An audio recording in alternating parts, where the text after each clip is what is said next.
అందరికీ నమస్కారం ఫ్రెండ్స్. మనకు టీఎస్ డిఎస్సి అప్లికేషన్స్లో ఏదైతే టెట్ వివరాలు అప్డేట్ చేశారో ఆ టెట్ వివరాలు అప్డేట్ అయినాయా లేదా అనేది ఒకసారి మీ అప్లికేషన్ అయితే డౌన్లోడ్ చేసుకొని చూసుకోండి.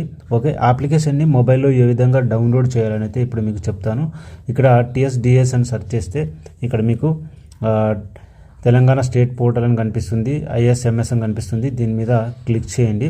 క్లిక్ చేస్తే మీకు ఈ విధంగా వస్తుంది. ఇక్కడ ఒక పాపప్ వస్తుంది, పాపప్ని తీసేయండి.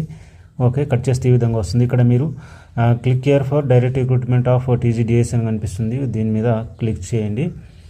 సో దీని మీద మీరు క్లిక్ చేయగానే ఈ విధంగా అయితే ఓపెన్ అవుతుంది. ఇక్కడ మనకు ఈ విధంగా అయితే ఉంటుంది. ఇక్కడ ఫస్ట్ ఆప్షన్ చూడొచ్చు మీరు, print your filled in application form అని కనిపిస్తుంది కదా, దీని మీద క్లిక్ చేయండి. క్లిక్ చేస్తే ఫ్రెండ్స్ ఇక్కడ మీకు ఈ విధంగా అయితే చూపిస్తుంది. ఇక్కడ ఏంటంటే మీ యొక్క ఏదైతే పేమెంట్ రిఫరెన్స్ ఐడి ఉంటుందో అది ఎంటర్ చేయొచ్చు, లేదా ఆధార్ నెంబర్ అయినా ఎంటర్ చేయొచ్చు. తర్వాత మీకు category of the post, me post అనేది ఏంటి సెలెక్ట్ చేసుకోండి. తర్వాత మీడియం ఆఫ్ ద పోస్ట్, తర్వాత డేట్ ఆఫ్ బర్త్. సో ఇవన్నీ మీరు కాపీ చేసుకొని పేస్ట్ చేయండి. 1 by 1 పేస్ట్ చేస్తేనే మీకు వర్క్ అవుతుందన్నమాట. ఇప్పుడు నేను కాపీ చేసి పేస్ట్ చేసి చూపిస్తాను. ఫ్రెండ్స్, నేను ఆధార్ నెంబరు ఇక్కడ పేస్ట్ చేస్తున్నాను. ఇక్కడ లాంగ్ ప్రెస్ చేయండి, కాపీ చేసుకొని ప్రెస్ చేస్తే ఇక్కడ ఆధార్ నెంబర్ పడిపోయింది. ఇప్పుడు సెలెక్ట్ పోస్ట్ మీద క్లిక్ చేస్తున్నాను. సెలెక్ట్ పోస్ట్ సెలెక్ట్ చేస్తున్నాను. తర్వాత సెలెక్ట్ మీడియం సెలెక్ట్ చేసుకుంటున్నాను, తెలుగు మీడియం. తర్వాత డేట్ ఆఫ్ బర్త్ కూడా కాపీ చేసుకొని పేస్ట్ చేయాలి. అది ఏ విధంగా అనేది ఇప్పుడు చూపిస్తాను. ఫ్రెండ్స్, ఇప్పుడు డేట్ ఆఫ్ బర్త్ నేను పేస్ట్ చేస్తున్నాను. ఓకే, పేస్ట్ అయితే చేశాను. చేసిన తర్వాత ఇక్కడ మీకు గెట్ డీటెయిల్స్ అనేది కనిపిస్తుంది కదా కింద. ఈ గెట్ డీటెయిల్స్ మీద క్లిక్ చేయండి.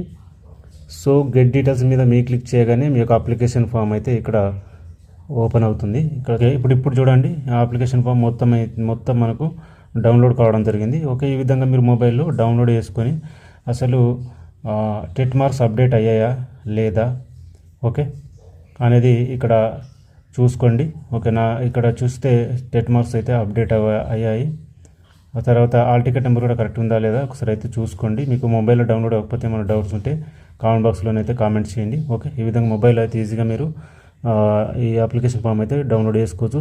దీన్ని ప్రింట్ తీసుకోవాలంటే కింద ప్రింట్ అని కనిపిస్తుంది కదా, ఇక్కడ ప్రింట్ మీద క్లిక్ చేయాలి. ఓకే, ఇక్కడ ప్రింట్ అని కనిపిస్తుంది కదా, ప్రింట్ మీద క్లిక్ చేయండి. క్లిక్ చేస్తే ఈ విధంగా వస్తుంది. ఇక్కడ వచ్చిన తర్వాత మీరేం చేస్తారంటే ఇక్కడ మీకు పైన ఒక సింబల్ అయితే కనిపిస్తుంది, దీని మీద క్లిక్ చేయండి. ఓకే, ఇక్కడ దీని మీద క్లిక్ చేస్తే ఇక్కడ మీకు పీడిఎఫ్ అని కనిపిస్తుంది కదా, ఇక్కడ పీడిఎఫ్ మీద క్లిక్ చేయండి. ఓకే, పీడిఎఫ్ మీద క్లిక్ చేస్తే ఈ విధంగా వస్తుంది. ఇక్కడ మీరు ఎక్కడ సేవ్ చేయాలనుకున్నారు అనేది సెలెక్ట్ చేసుకోండి ఫోల్డర్ అనేది. ఓకే, నేను డౌన్లోడ్ సేవ్ చేయాలనుకుంటున్నాను. సేవ్ మీద క్లిక్ చేస్తున్నాను. క్లిక్ చేస్తే నాకు ఇప్పుడు డౌన్లోడ్ సేవ్ అయిపోతుంది అనమాట. ఈ విధంగా మీరు మొబైల్లో డౌన్లోడ్ చేసుకొని సేవ్ అయితే చేసుకోవచ్చు. ఇంకేమైనా డౌట్స్ ఉంటే కామెంట్ బాక్స్లో కామెంట్ చేయండి.